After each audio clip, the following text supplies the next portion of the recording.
Hello friends, how are you? Standard 8, chapter number 11, Force and Pressure. Okay, so chapter number 11 છે બળ અને દબાણ. Okay, in class 7, you have learned how object moves.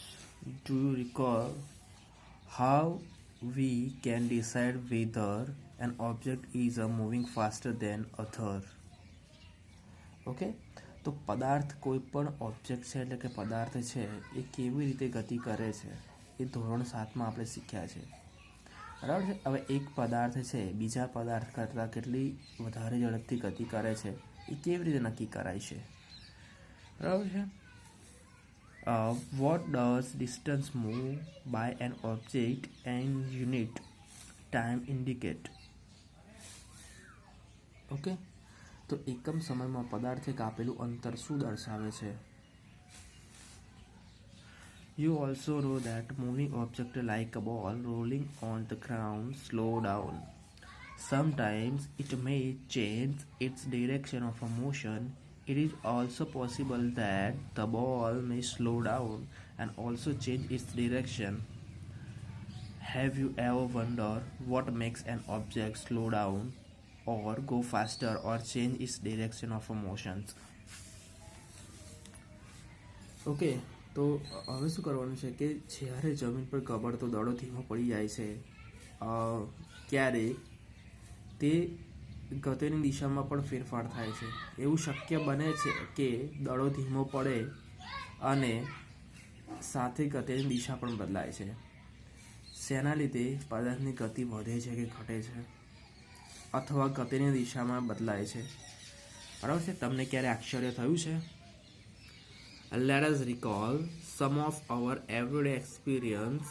What do you do to make a football move? What do you do to make a moving ball faster? How does goalkeeper stop a ball? A hockey player change the direction of a moving ball with a flick of the stick. How do the fielder stop ball hit by a batsman?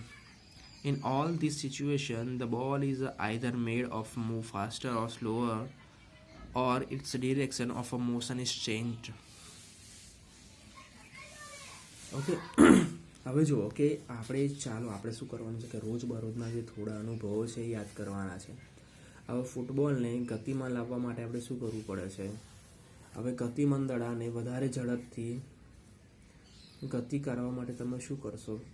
અને goalkeeper દડાને લઈને અટકાવે છે, batsman દ્વારા ફટકારેલા દડાને fielder કઈ રીતે રોકે છે, બરાબર છે. હવે હોકી જે છે, હોકીનો ખેલાડી હવે બોલ ફાસ્ટ મૂવ કરતો હોય તો પોતાના સ્ટીક વડે શું કરે છે? હળવા ફટકાથી ગતિની દિશા બદલી નાખે છે, બરાબર છે. હવે શું થાય છે કે દરેક પરિસ્થિતિમાં શું થાય છે કે દડાની ગતિ વધે છે અથવા ઘટે છે, બરાબર છે, કે તેની દિશા બદલાય છે. હવે દડો સ્થિર થાય છે, બરાબર છે. હવે જુઓ છો, we often to say that a force has been applied on a ball when it is kicked, pushed, thrown or flicked. What is a force? What can I do with bodies on which it is applied? We shall seek answer to such a question in this chapter.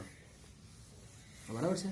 હવે જુઓ કે આપણે જ્યારે દડાને લાત મારીએ છીએ ત્યારે કે ધક્કો મારીએ છીએ અથવા ફેંકીએ અથવા હળવો ફટકો મારીએ છીએ ત્યારે આપણે તેના પર બળ લગાડ્યું છે તેમ કહીએ છીએ. બળ શું છે? જ્યારે તે વસ્તુ પર બળ લાગે છે ત્યારે તે શું કરી શકે છે? આ પ્રકારના જે ઘણા બધા પ્રશ્નોના જવાબ છે અહીંયા આપણે મેળવીશું, બરાબર છે. Force, a push or a pull. Action like a picking, opening, shutting, kicking, hitting, lifting, flicking, pushing, pulling are often to use describe certain tasks.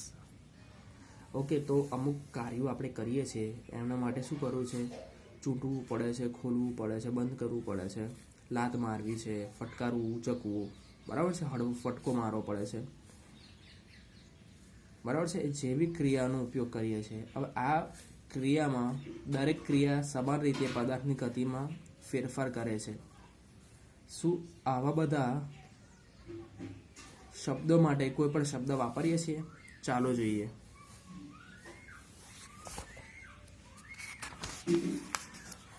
Okay, activity છે.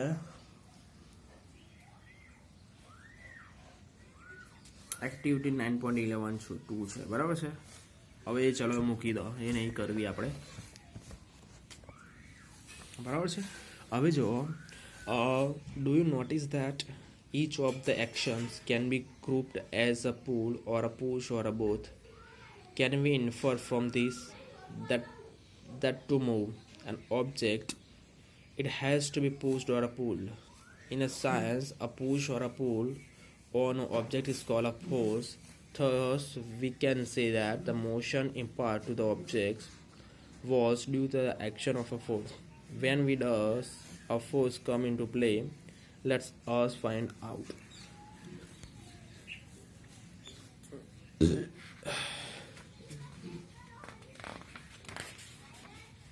બરાબર છે.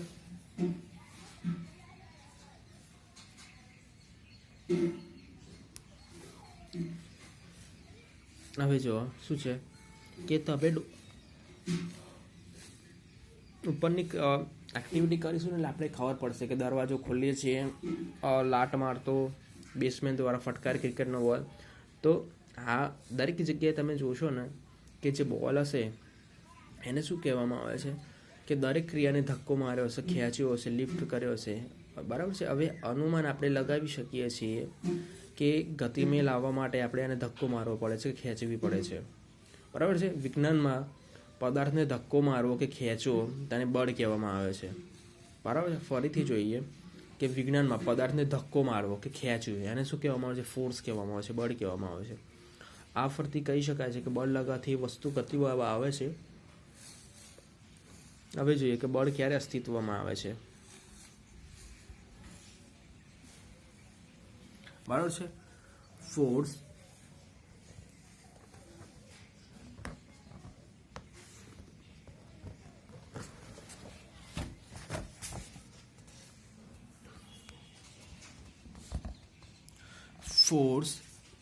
are due to an interaction. Suppose a man is standing behind a stationary car. Will the car move due to presence? Suppose the man now begins to push the car, that is, he applies a force on it. The car may begin to move in the direction of the applied force. Not the man has to push car to make it move. બરાબર છે. કે ધારો કે કોઈ વ્યક્તિ છે, બરાબર છે. હવે કોઈ વ્યક્તિ છે અને કારની પાછળ ધક્કો મારે છે. હવે એ શું છે કે તે વ્યક્તિને માત્ર હાજરીના કારણે ગતિમાં આવશે, બરાબર છે. અહીંયા વ્યક્તિ ઊભો છે તે માત્ર એ પાછળ ઊભો છે અને એના કારણથી ગતિમાં આવશે? નહીં આવે ને. તો એના માટે શું કરવું પડશે કે જે આ વ્યક્તિ છે ને એને ધક્કો મારવાનું સ્ટાર્ટ, એને પુલ કરવાનું સ્ટાર્ટ કરવું પડશે. પછી શું થશે કે એ શું કરે છે તેના પર બળ લગાવે છે. હવે આ બળ લગાવે છે, હવે શું કરે છે, જે આજુબાજુ બળ લગાવે, દાખલા તરીકે અહીંયાથી બળ લગાવે તો ગતિ આ ગતિ સાથે, આ બાજુથી લગાવે તો ગતિ આ સાઈડથી થાય, બરાબર છે. એ રીતે, બરાબર છે. એટલે જે દિશામાં ગતિ કરાવવી હોય એ દિશામાં શું કરવું પડે છે? બળ લગાવવું પડે છે, બરાબર છે. સેકન્ડ વન છે કે show 3 situations that may be familiar. You can decide who is pulling and who is pushing. In this case, 11-12, both the girls appear push each other while the pair of girls are trying to pull each other similarly. બરાબર છે. હવે એવી ત્રણ પરિસ્થિતિ વિશે તમને જણાવવામાં આવે છે કે આ દરેક કિસ્સામાં કોણ કોણે ધક્કો મારે છે કે કોણ ખેંચે છે, તમે નક્કી કરી શકો છો. હવે આકૃતિ એ જે છે, આ છોકરીઓ જે ફૂમૈડી ખાય છે, બરાબર છે, એ છોકરીઓ એકબીજાને ધક્કો મારતી દેખાય છે. જ્યારે આકૃતિ 11.2b 11.3c માં શું દેખાય છે કે એક વ્યક્તિ ગાયને એકબીજાને ખેંચતા હોય દેખાય છે, બરાબર છે. હવે આ શું થાય છે કે બંને પરિસ્થિતિમાં શું થાય છે કે છોકરીઓ એકબીજા પર બળ લગાડે છે, તો વ્યક્તિને ગાય વચ્ચે આ પોસિબલ છે, બરાબર છે. તો આ ઉદાહરણ પરથી આપણે અનુમાન લગાવી શકીએ છીએ કે બળ લગાવવા માટે ઓછામાં ઓછા બે પદાર્થો વચ્ચે આંતરક્રિયા થવી જોઈએ, બરાબર છે. આમ એક પદાર્થ બીજા પદાર્થ સાથે આંતરક્રિયા બળમાં પરિણમે છે.